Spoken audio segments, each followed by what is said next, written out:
abrir com calma.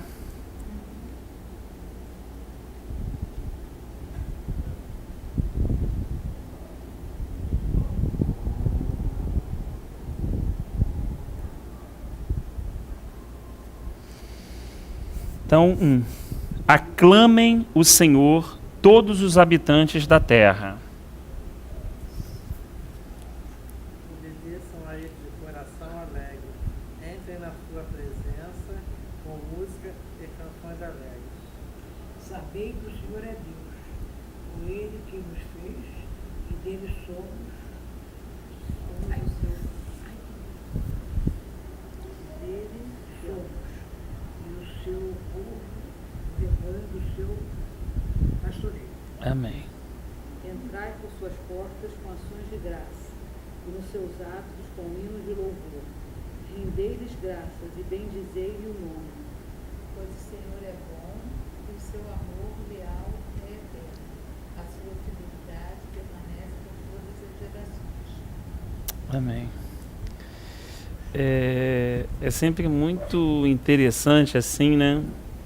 Pelo menos como pano de fundo, assim, ao longo, né, da nossa caminhada cristã, todos nós temos momentos assim de alta, temos alguns momentos de baixa, né?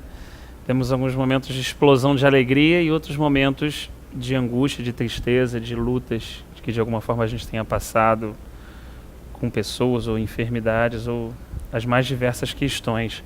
O que sempre me impressiona muito no livro de Salmo é que assim, nem sempre o que o autor escreve está tão relacionado assim com o momento que ele está passando na sua vida pessoal.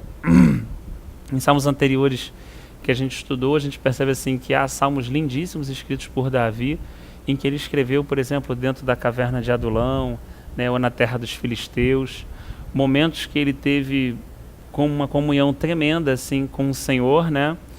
Mas isso não significava que tudo estava indo bem na vida dele, significava que ele estava desfrutando daquela presença, né? Que ele estava desfrutando daquela comunhão, daquela ligação com o Deus dele. Independente dele estar numa dificuldade muito adversa ou já estar em Jerusalém, né? Confirmado como rei já no seu palácio real. Aqui, assim, a gente não tem muito uma data assim definida, né? Um contexto, mas assim, o que a gente percebe, pelo menos no Salmo 100, é alguém que está tendo minimamente uma visão, independente da circunstância que ele esteja passando, de fazer com que o povo olhe para o Senhor. Isso é algo muito interessante, né? E é algo que eu acho que todo servo do Senhor, ou todo irmão, seja ele mais novo, mais maduro, mais ancião, ou numa liderança, eu creio que talvez o principal encargo nosso é apontar a Cristo. É apontar para o Senhor, né? Talvez uma das maiores armadilhas, talvez, na nossa vida cristã, né? Quando temos talvez um sucesso pessoal, se assim a gente pode falar, seja ele ministerial ou seja ele local, né? De alcançar alguma comunidade, localidade, ver muitos frutos ali, é de algum momento se tornar a referência e esquecer de apontar a referência. Muitos hoje chamam pessoas para si, quando deveriam minimamente chamar pessoas para Cristo, né? O Senhor Jesus nos diz que o maior homem nascido de mulher foi João Batista, né? E dentre muitos exemplos positivos que João Batista deixou, apesar das suas dificuldades, um ministério dificílimo, ele conseguiu reconhecer quem ele era e quem era o Cordeiro de Deus que tira o pecado do mundo, né? Quando ainda ninguém havia apontado para Cristo, quando ele não havia feito nenhum milagre, quando ele não havia tornado água em vinho, né, ou dado vista ao cego, João Batista olha e pelo Espírito ele tem a revelação e diz: esse é o Cordeiro de Deus que tira o pecado do mundo. E os seus discípulos, era algo muito importante para o mestre, né? a quantidade de discípulos que ele tinha, né, por assim se falar, no momento de muita vaidade do mundo dos fariseus. E João Batista chega para os seus discípulos, aqueles que estavam andando e aprendendo com ele, e diz a seguinte frase: é importante que eu diminua e que ele cresça. Ou seja, sigam a ele. E a partir daquele momento, os discípulos, muitos dos discípulos de João Batista, passaram a seguir a Jesus, né? Esse é um bom convite do Salmo 100, porque é um convite que alguém está fazendo não para ir atrás de um homem, não para ir atrás de um lugar, não para ir atrás de uma filosofia, mas realmente para ir atrás do Senhor dos Exércitos, Criador dos céus e da terra, né? É claro que ao longo dessa... Por que muitas pessoas fazem isso? Porque, por outro lado, existem muitas pessoas que talvez pelas dificuldades ou, né, por questões duríssimas da vida, ou como Israel fez com Moisés, né, quando o monte começou a flamejar e quando um barulho semelhante a esse, né, e foi dada a ordem que até se um animal tocasse o monte ele seria morto, o povo ficou com muito pavor e disse: Moisés, vá você falar com Deus. E aquilo que ele disser a você, você fale conosco. Mas o propósito original do Senhor não era esse. Quando ele enviou Moisés, ele disse claramente que ele, né, estava libertando aquele povo para que depois de 3 dias de caminhada ele prestasse culto ao Senhor no deserto, naquele lugar. Então o que Deus sempre quis foi aproximação. Deus sempre quis no seu coração estar perto. Não era Adão que corria atrás de Deus na viração do dia, mas era Deus que vinha toda a viração do dia ter comunhão com Adão. Então o desejo é do maior para o menor, daquele que tudo sabe para a gente que nada sabe, daquele que tem todo o poder para nós, que somos vasos de barro.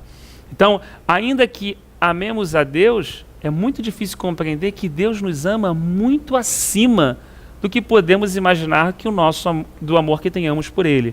João chega até a dizer que nós o amamos porque Ele nos amou primeiro, e o nosso amor, na verdade, é um mero reflexo do amor com que Ele nos amou através do seu Filho na cruz.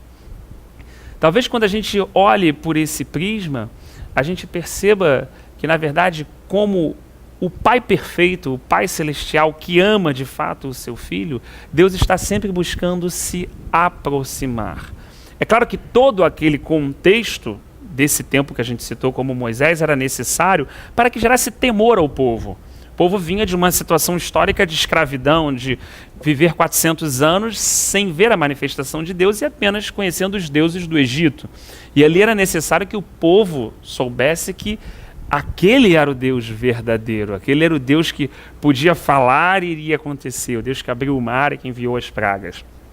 Mas, na verdade, todo aquele tremor e todo aquele acontecimento não era para afastar o povo, e sim para que aproximasse o povo mais com temor. Então a gente percebe que, ao longo até mesmo da antiga aliança, muitas vezes, como o Espírito de Deus fala na boca de Isaías, ele diz assim: venham arrazoar comigo, venham conversar. Eu sei que você, na linguagem nova, a tradução da linguagem de hoje é legal, que fala assim, vinde arrazoar, mas ele fala até assim, numa linguagem mais jovem, né? Venha, traga os seus motivos. Tragam por que vocês estão chateados, né? Desabafar comigo. Não me ensine como cuidar de vocês, porque eu sou o vosso Deus, que vos tirei do Egito. Ou seja, ele na posição de pai, ele diz assim, como cuidar de vocês? Não. Isso eu sei cuidar, eu sou pai, né? Mas os outros motivos, venha, converse comigo. E é interessante que às vezes, nem eu mesmo tenho muita paciência, às vezes, de ouvir alguém muito mais jovem, né? Alguém fala, você já passou por aquela idade, já sabe o caminho que o jovem está tomando? Você, não. E Deus não é assim. Deus, ele faz questão de ouvir. Por quê? Ainda que ele ouça aquele pleito, aquela colocação, o que ele deseja é estar próximo. Ele quer ouvir, mas depois ele vai falar. Ele já conhece aquele coração, mas ele quer que aquele coração mesmo se exponha, para que depois ele também possa falar aquele coração. Então, assim, o que mais, no meu ponto de vista, por esse conceito assim, mas é claro que a gente está aberto para está equivocado, mas o que parece que mais aborrece a Deus realmente é a religiosidade, a mesmice, a liturgia, as vãs repetições, como Jesus falou para os seus discípulos não orarem dessa forma, aquilo que de alguma forma nos encapa e nos coloca numa posição de aparente bondade e que impede que esse relacionamento seja autêntico e natural. Então, Deus, na verdade, quando Davi fala através do Salmo 51 que ele ama a verdade no recôndito do coração, né? Ele às vezes vai ouvir um desabafo nosso, ainda que a gente fale de uma forma como um filho às vezes fala conosco, assim, um pouco mais dura, depois a gente se arrepende, é claro, fala assim, a minha palavra foi um pouco, né, não devia ter falado isso, me perdoa, né? Mas ele ainda prefere que aquele coração seja sincero com ele, diga, não, Senhor, eu não concordo não, eu acho que não devia ser dessa forma, eu acho que isso foi injusto, eu acho que isso que eu passei, eu não merecia essa situação, né? Contudo, eu sou barro, Senhor, é oleiro. Em algum momento você vai me mostrar que tudo isso que eu estou falando pode ser um monte de bobagem, mas se o Senhor é meu pai, eu estou desabafando com o Senhor como eu me sinto, porque ainda que eu tenha um pai na terra, um dia eu entendi que o Senhor é o meu verdadeiro pai, o Senhor me gerou pelo teu Espírito, o Senhor é que me salvou e que começou uma boa obra na minha vida, e eu tenho certeza que o Senhor vai terminar. Então essa autenticidade, essa naturalidade, a verdade. Mas aí você não vai falar, mas tu já sabe, É assim. mas ele quer ouvir, né? A gente pede aí, ora aí, irmão. Aí o que é o natural? A gente não está... É apenas uma reflexão, né? A gente não está criticando ou rotulando nada, mas aí normalmente a pessoa, é normal do ser humano, né? Pai da glória, Celso, isso, aquilo, barará, barará. Às vezes na oração a pessoa vai ficar 20 minutos dando muita volta. E o que ela tinha para falar mesmo com Deus, ela vai deixar para o finalzinho. Né? Na verdade, aquilo que era mais... Mas, Senhor, isso...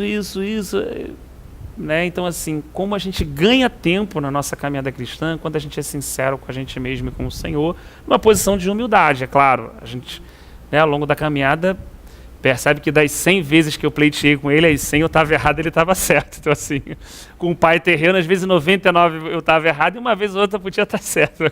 Com ele, não. Mas ainda assim é uma questão da gente chegar e saber que tem essa liberdade, de poder abrir o nosso coração para o Senhor. De falar, Senhor, o meu coração está ferido. Ouvi coisas que não desejava ouvir. Escutei coisas que, no meu ponto de vista, não merecia escutar. Mas o Senhor é Deus. O Senhor tem um controle da minha vida. A palavra nos diz no Antigo Testamento que Ele é aquele que fere e que também que cura a ferida.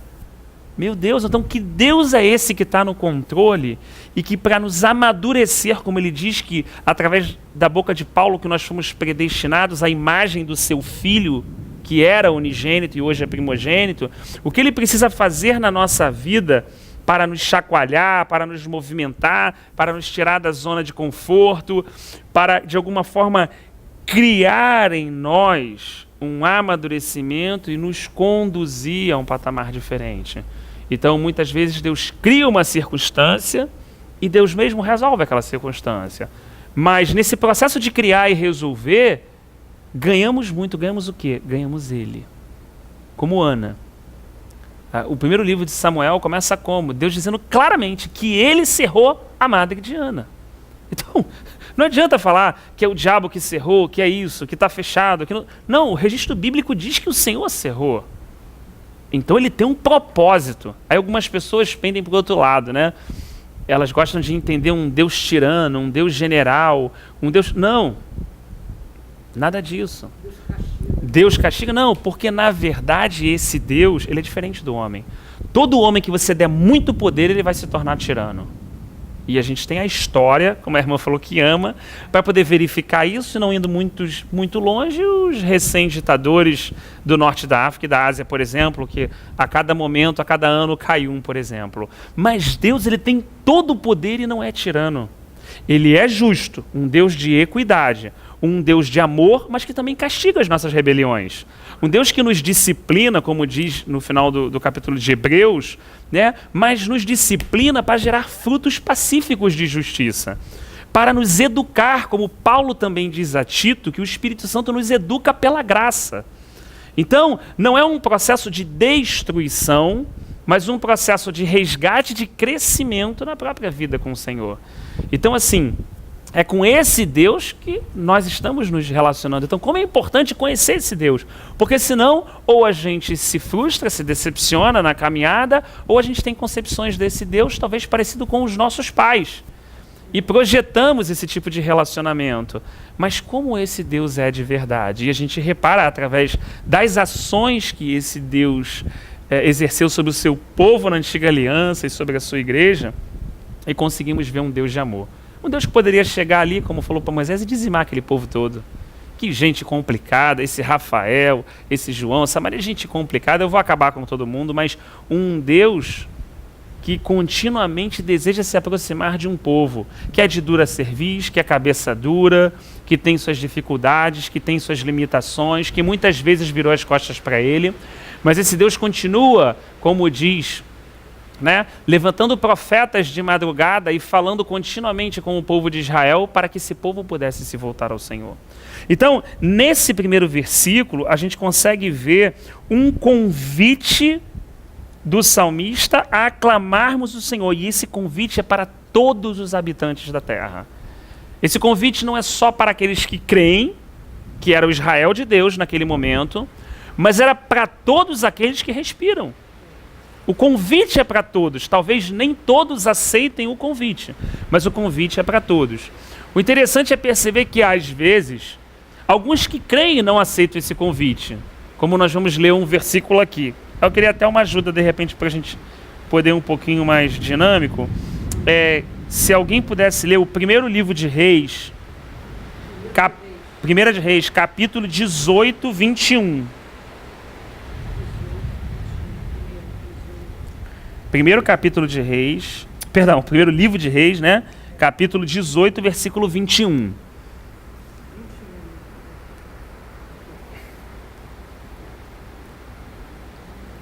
Então Elias chegou a todo o povo e disse: até quando cocheareis entre dois pensamentos? Se o Senhor é Deus, seguiu. Se é Baal, seguiu. Porém, o povo nada lhe respondeu. Perfeito, olha que interessante. Então Deus levanta um dos seus profetas, que nesse contexto histórico é Elias. Elias não está falando com povos de outras nações. Elias está sendo levantado e falado com o povo do Senhor. Então o que ele está falando com o povo do Senhor? Falando assim, olha, vocês estão cocheando entre dois pensamentos, ou seja, no raciocínio de vocês não conseguem definir quem é o Deus de vocês. É isso que Elias está falando para o povo de Israel. Definam, se Deus é o Senhor, sigam o Senhor. Se Baal é Deus, sigam Baal. Perceba que Elias está falando isso para o povo de Deus, para os remanescentes da linhagem que foram tirados do Egito, para aqueles que atravessaram o Mar Vermelho, que atravessaram o Rio Jordão, que foram seguidores de Josué há 14 anos, assentando naquelas terras e tendo vitória sobre 32 reis. São os filhos dos filhos que viram esse milagre e que agora estão cocheando entre dois deuses. Deus é o Senhor, mas no meu relacionamento com o Senhor, existem questões que incomodam Israel. Primeiro, ninguém gosta de esperar. Isso aí, todo ser humano, Talvez já na maturidade das irmãs já seja um pouco mais fácil, mas assim, mais fácil assim. Mas a criança... Pô, mas desde a criança é mal. Mete uma coisa até agora, um presente, aniversário, Fica ali pressionando a gente, como a gente novo na caminhada cristã, lá atrás, fica pressionando Deus. Mais ou menos nessa mesma comparação, E assim, na verdade, esse povo vivia na sua terra de subsistência. A gente lembra muito bem, Deus prometeu uma terra que o quê? 2 homens carregavam um cacho de uva. Uma terra que emana leite e mel. De que essas pessoas viviam? Da agricultura. A subsistência dela era da agricultura e da criação do gado, certo? Então, quando não tinha chuva, era um problema para Israel. Quando Deus retinha a chuva, Israel entrava em crise. Pior do que a nossa economia. Porque você vê, se parou de chover aqui, no mundo de hoje, né, com tantas reservas hídricas, tantas tecnologias e tudo, Deus continua mostrando para os homens que Ele é Deus e é só lhe fazer parar de chover, que não existe mente brilhante que possa resolver o problema.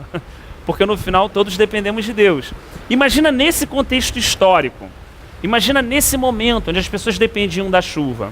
Baal vinha como resposta, porque era o Deus da fertilidade, era o Deus do já, era o Deus de resolver o problema. Então o que Israel pensava? Pô, eu vou servir a Deus, tá vindo aí a festa dos tabernáculos, vem Sheg Sukkot, vamos ter que servir o Senhor, mas pô, sacrifíciozinho para Baal também não mata ninguém, né? Vou mandar um sacrifício, de repente vê uma chuva igual a sair de hoje antes, minha colheita já, né, uma ajudinha, né? Então, na verdade, Israel buscava caminhos e buscava as soluções fora de Deus. E é isso que Deus vai usar Elias nesse momento histórico para aclarar as mentes que já estavam obscurecidas no seu caminhar. Por isso, precisava de algo tão impactante, porque aquilo já pertencia ao dia a dia, ao cotidiano do povo. Então, Deus levanta alguém como Elias, que desafia os profetas de Baal, né? E durante toda aquela manhã, eles clamando, nada ocorre. E aí ele manda jogar água sobre a lenha, restaura o altar e fala, se Deus realmente é o Senhor, responda para que eles possam ver que o Senhor é Deus. E aí vem o fogo e lambe o sacrifício e todo Israel faz o quê? Reconhece que Deus é o Senhor. Isso está sendo feito através de um convite. O versículo 3 diz, reconheçam que o Senhor é o nosso Deus. Reconheçam. Não espere que levante um outro Elias. Não espere um outro confronto na sua vida pessoal, para que a gente tenha que reconhecer que só o Senhor é Deus. Porque aí é muito comum, quando ocorre tudo isso, você vê a solução, vê o milagre, o Senhor é Deus. Mas não é essa a maturidade que o Senhor exige da gente. Quando Jesus certa vez cruzou com a viúva de Naim, ela estava enterrando o seu filho. O seu filho era o que? Era o arrimo de vida. Ela era uma mulher que não trabalhava, quem trabalhava era o filho. Jesus vira para ela e fala assim, sorria, mulher. E depois ele faz o milagre, levanta. Não era mais fácil ele falar assim, ó, levanta, a mulher ficar feliz da vida? Não tem mais lógica. Levanta a mulher, meu filho, feliz da vida. Só que se ele levanta primeiro, a alegria daquela mulher era por ver o filho vivo de novo. E se ela se alegra antes do milagre, a alegria era de crer e viver na palavra do Messias. Então, que tipo de alegria a nossa vida está pautada? Com o que nós nos alegramos ou com o que nos entristece? São as reflexões e o convite que o salmista está fazendo. Reconheçam que o Senhor é Deus. Quando ela bateu o olho é difícil. Poxa, ela estava enterrando o filho dela. Às vezes eu fico, era viúva. Eu me coloco no lugar dela, eu acho que eu não ia ficar alegre. Se eu não fizer nenhum quadro de muito religioso, isso acontecesse na minha terça-feira, fora de um culto e tudo, eu ia falar, o cara tá doido. Eu vou me alegrar. Por fé. Então assim...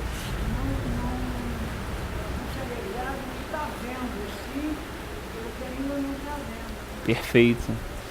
Isso não é tão conflitante para a nossa natureza, porque a nossa...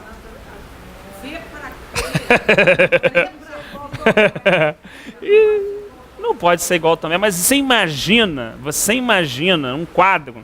É que hoje a gente conhece a escritura, né? Conhece assim, parece fácil. Então a gente olha Tomé e por um lado a gente o critica porque Tomé falou assim para os outros discípulos, só se eu tocar nas feridas dele é que eu vou crer. Mas não é muito diferente de Pedro, que disse que nunca tinha visto aquele homem.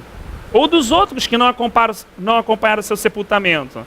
Na verdade, você vê Nicodemos e José de Arimateia, que estavam cedendo um sepulcro para enterrar o Senhor como justo. Ainda que na morte, como diz a Nova Aliança, tenha sido crucificado no meio de pecadores. Né? Ia falar um negócio, falhou o meu raciocínio. Tomé. Então assim, quando ele aparece, né? E olha, a chuva tá... Depois até falar com ele, mas acho que é porque é muito forte, né? Aí dá essas pancadas. Mas é pouquinho. Então assim, quando Jesus aparece para Tomé, você vê que quando ele olha, naquela hora ele crê. Aí Jesus fala assim, não, agora não, agora você vem aqui e toca na minha ferida. Você imagina, vamos pensar aqui a gente, agora saindo desse contexto nosso e vivendo aquele momento, dentro de um cenáculozinho, de uma sala, Jesus Cristo aparece ressuscitado, com um corpo glorificado, a gente passou um perrengue na nossa vida, dava perdidão porque a gente largou tudo para seguir ele tinha morrido, e agora aparece ele, ressurreto, e você está pegando o seu dedão que está aí, e você encosta assim na mão daquele homem que também é Deus e toca na ferida dele. O que deve ter sido essa experiência para Tomé? Bem, os relatos... vem um pouquinho para cá, irmã, para você não se molhar. Puxar aqui para não... para não...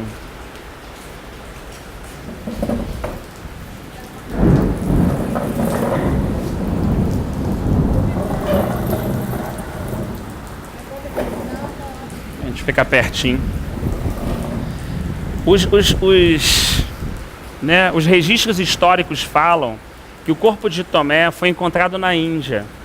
Ele foi pregando o evangelho não só na Judéia e em Samaria, mas em toda aquela costa do Pacífico até a Índia. Então, ainda que ele tenha duvidado, como Pedro, o impacto da ressurreição sobre a vida dele foi tremendo. E não é muito nesse primeiro momento, quando a gente acha que é tudo e precisa ouvir o galo cantar para entender que não é nada. Mas todos aqueles homens que passaram por essa fase, né, de descobrir que Deus é maior do que eles imaginavam, mas eles são muito menos do que também haviam pensado, né? Esse processo de colocar a segurança no verdadeiro lugar, entender que eu não preciso ser o cara mais firme, mas eu preciso estar sobre a rocha que é firme. É entender quem é a segurança. Eu não tenho que ter resposta para tudo, eu não preciso não chorar. Não é isso. O importante é, nos momentos de tempestade, de vento, de crise, quem é a minha segurança? De onde vem o meu socorro? Né? Então assim, ele aqui faz esse convite, e um convite muito interessante, né? E conclusivo, ele diz, reconheçam que o Senhor é o nosso Deus.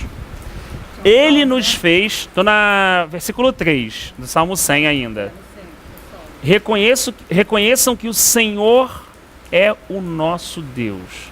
A gente viu lá no passado que existiam israelitas que estavam com dificuldade de reconhecer isso. Uma hora Deus é o Senhor, uma hora é Baal. A gente dá uma estudada também no livro de Juízes e percebe uma oscilação entre momentos em que Israel reconhecia que Deus era o Senhor e momentos em que Deus entregava Israel na mão dos seus inimigos para que Israel pudesse aprender com aquela circunstância e se voltar para o Senhor.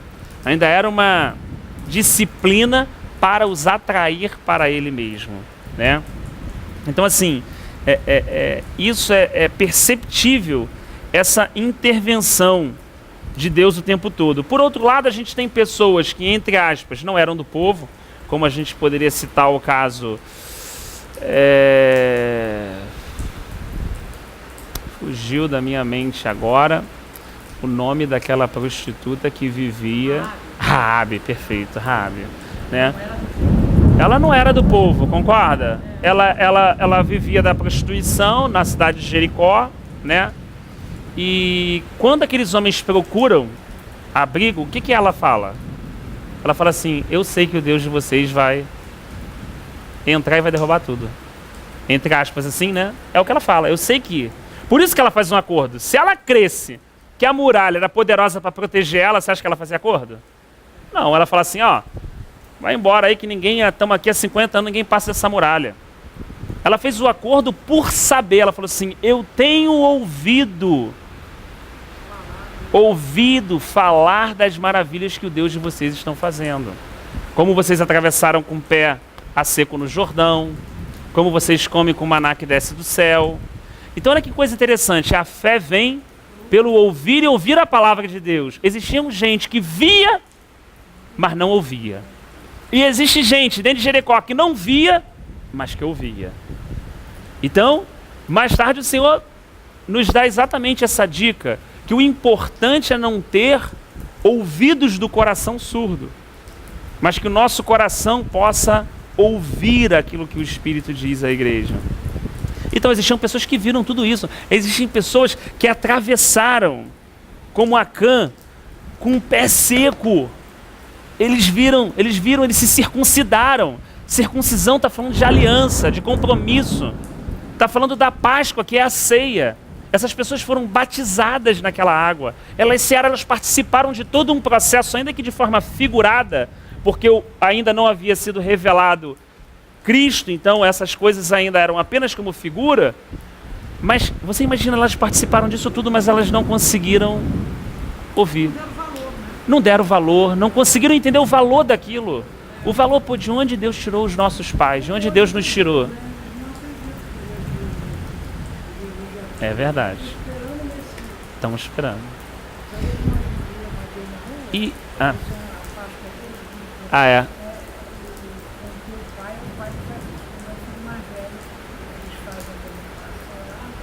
Na mesa, né? Na mesa, na pasta, então, aí eles vão arrumar a ver, aí a mãe pergunta, existe o Messias?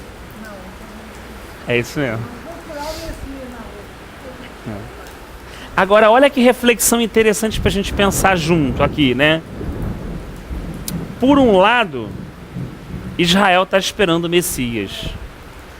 Por outro lado, na carta aos Coríntios, quando Paulo fala sobre a ceia, ele diz assim: bebamos deste cálice, ou do vinho, né? Vem falando sobre o mandamento da ceia e tudo, até que o Senhor venha. Então, quando Israel fazia a Páscoa apontava ao quê? Para a primeira vinda de Cristo. E eles fizeram isso por 1500 anos e não conseguiram identificar o momento que o Messias veio, como você colocou muito bem. A igreja já ceia há 2000 anos. E a gente percebe, a gente não está falando de questões pontuais, a gente está falando assim, de uma análise do panorama geral do corpo de Cristo, do povo do Senhor. Não estamos falando de local, de nome, geral. Muitas pessoas ceiam sem mais esse anseio da volta. Enquanto ainda, ou talvez o judeu esteja esperando o Messias ainda da primeira vinda, existem cristãos que nem aguardam mais a vinda do Senhor. Que as coisas da terra já tomaram tal espaço no coração deles, que as suas preocupações são o que comer e o que dormir. Então olha como a história é cíclica. Você que ama história, olha como é que a história é cíclica. Então a gente percebe 12 homens, né, que se tornaram 70, que entraram no Egito, que saíram uma grande multidão e que comemoravam a Páscoa durante todo aquele tempo e não conseguiram reconhecer o Cordeiro Pascal.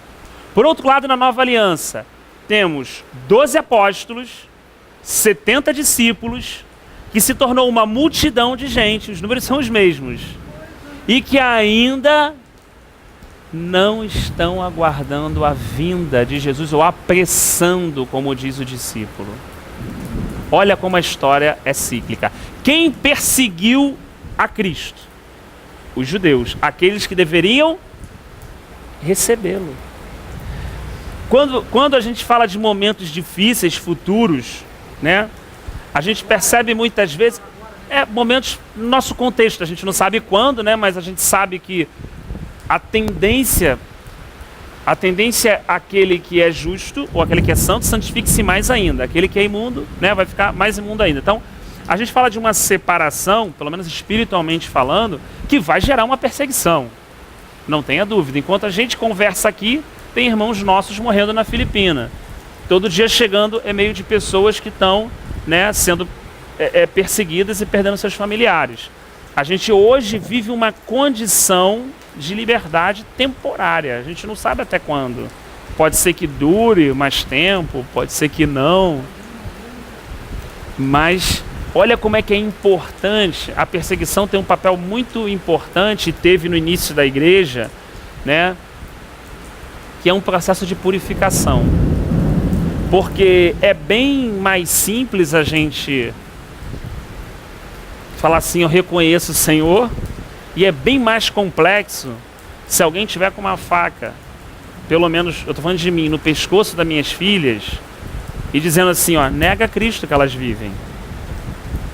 Mas eu não negar e ver minhas 2 filhas sendo mortas. Né? A gente conhece assim, relatos de irmãos cubanos, por exemplo, que tiveram dificuldade frente à morte disso. Pelo menos um relato eu conheço de Hernandes, né? Que era um missionário casado com a sua esposa e com as suas filhas. Então, assim, os agentes comunistas na época, né, falaram claramente, Hernandes, negue ele, negue a Cristo. Você está resolvido. E ele não negou e o cara matou a primeira filha dele. E ele falou, cara, não insiste, abre mão desse Deus, cara. Esse Deus não está aqui, cadê ele, cara? Ele é uma balela. Abre mão dele. E Hernandes, fiel, a segunda filha morreu. E quando o cara partiu para a esposa dele, ele começou a chorar e falou, Senhor, a minha esposa não, eu não vou aguentar. Eu não vou aguentar ser fiel a ti, Senhor. A minha esposa não. E quando a esposa ouviu que eles estavam sendo, né, mortos no paredão, a esposa falou assim, Hernandes, não negue a Jesus Cristo. Não negue a hora, não negue a hora, porque vamos estar ahorita com ele. A hora que a gente fechar o olho aqui, Hernandes, a gente vai abrir o olho e vai estar com ele. Não nega, não nega. E ele ficou firme, a esposa dele morreu e depois veio ele a falecer. Mataram ele também. Estamos falando de embates que levam a nossa fé ao ponto máximo de teste, de prova. Eu não estou falando da fé do Rafael, que vai pedir a Deus ajuda para pagar a conta de luz e de água, não. Olha só como é que a coisa vai amadurecendo. É como os discípulos da primeira igreja estivessem falando assim, essas questões já passaram. Ou seja, andar sobre a água, pescar a moeda, está lá dentro, isso aí Jesus já mostrou que é fiel. Isso aí a gente tem que andar no que a gente ganhou.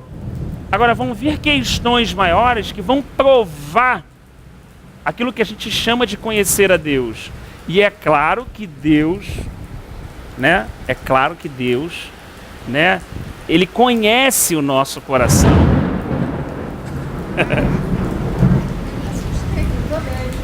Eu também.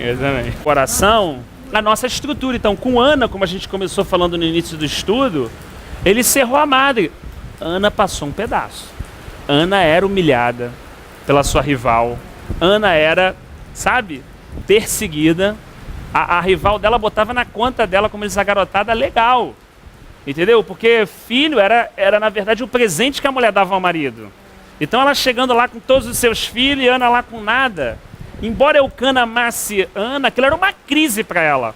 A escritura registra que quando ela chegou aos pés do juiz Eli, né, do profeta daquela época, ele achou que ela estava bêbada de sofrimento. Olha o nível de crise interior que aquela mulher passou. Mas Deus estava ganhando o interior dela. Deus estava levando ela a um outro patamar.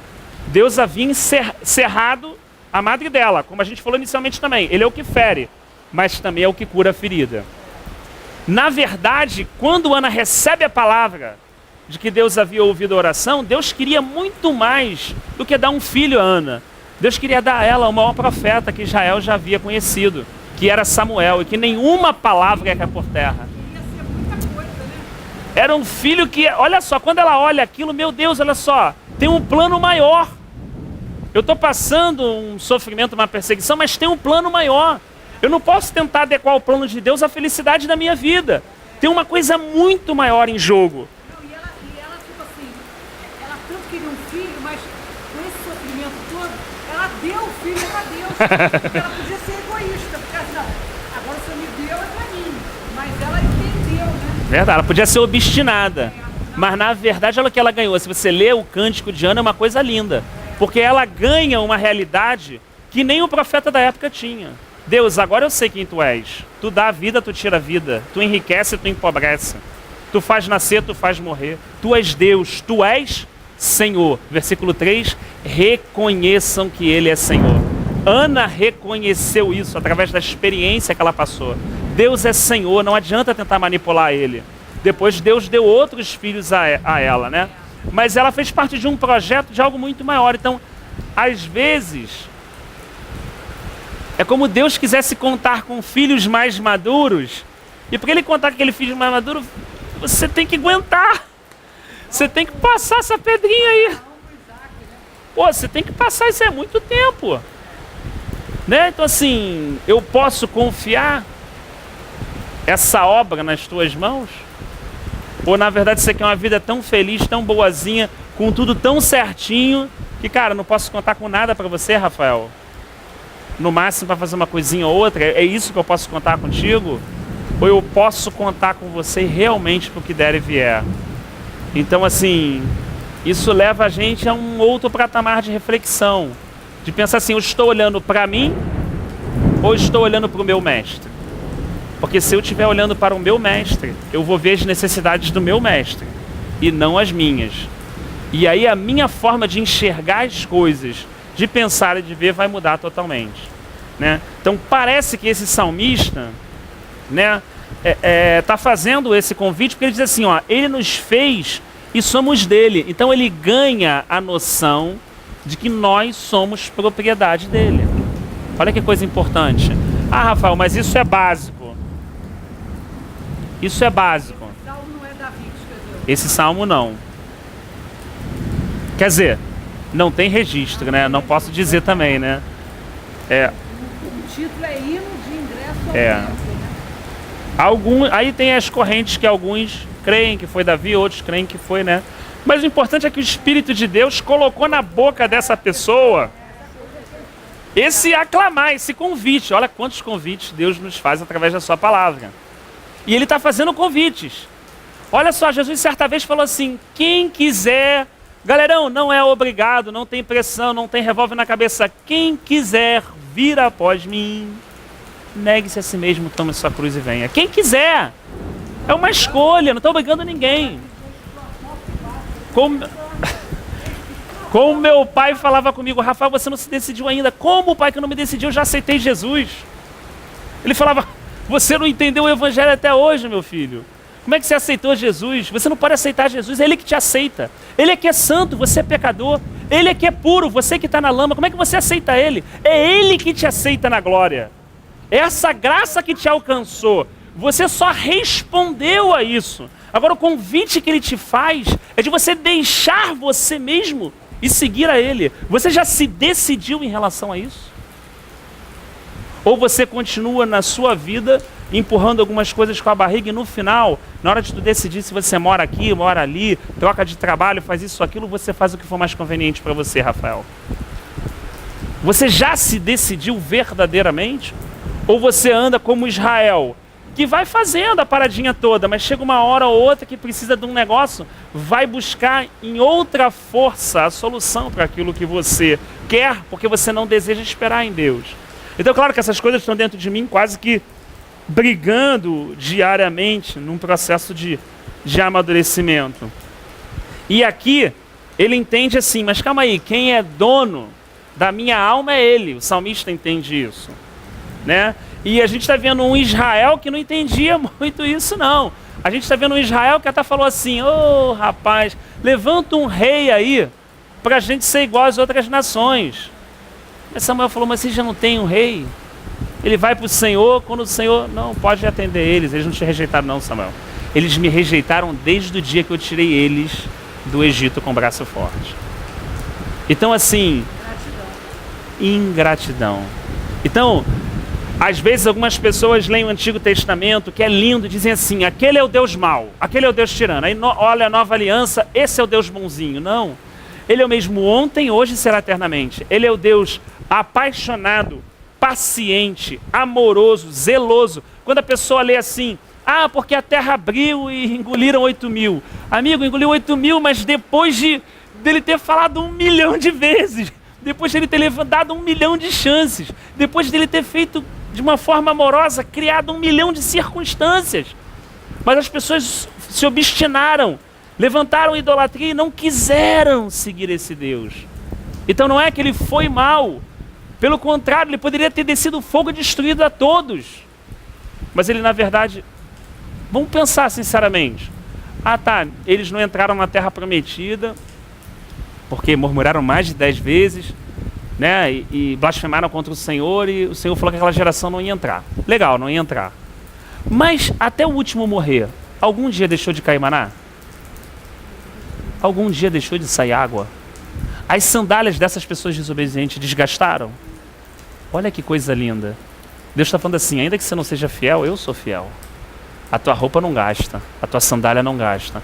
Continuo te dando alimento e providência, mesmo você não